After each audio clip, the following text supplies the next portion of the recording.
the WGS 84, or World Geodetic Survey 1984, and this is basically an azimuthal equidistant projection in a sphere of the heavens. That's what it is, and that's what many of the globe earthers are now choosing to use, because it's the reference point that the Ordnance Survey map uses. So they've got a flat map, which is definitely not wrapped around a ball, and they're taking that flat map from its reference on WGS 84, and that is an azimuthal equidistant projection inside a sphere.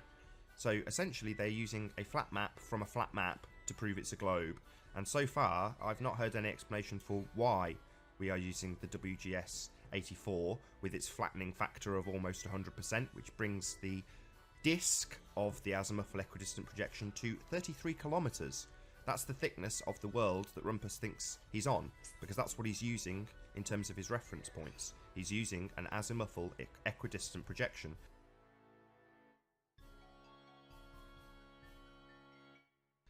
There we go.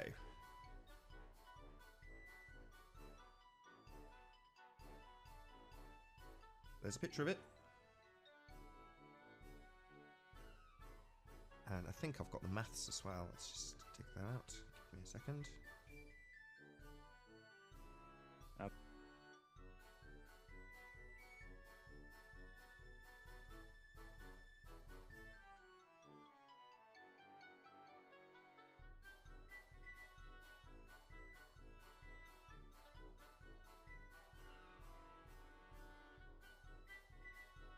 Are there any fantasists out there that can come up with nonsense evidence to support the shape of the Earth? Here we go. So, sorry to interrupt. Can I just show this to the audience? So, this is what you were talking about. I don't know if you can see my screen. The flattening factor F for the WGS 1984.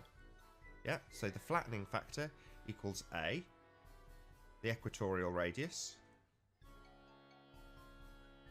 minus C, polar radius, derived.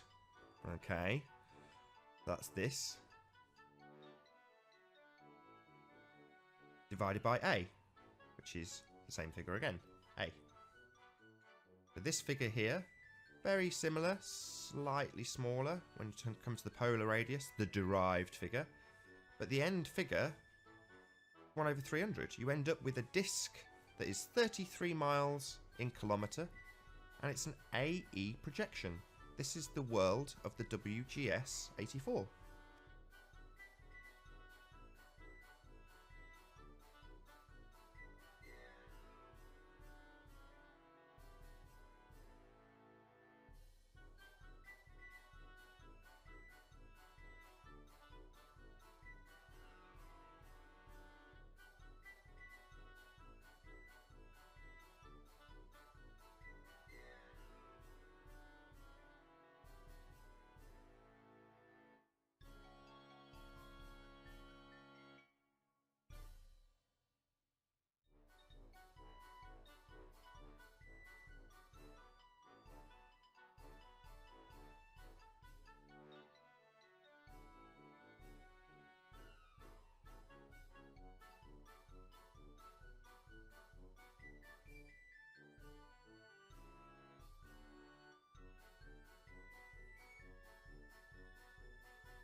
This is what it looks like.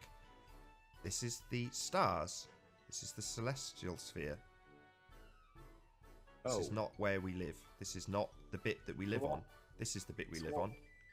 So all that time that Tim's been telling us about the celestial sphere, he's kind of got his interpretation wrong then, right? Yeah. Basically, you guys, your geodetic survey that you all think is representative of a globe model isn't in any way, shape or form representative of a globe. So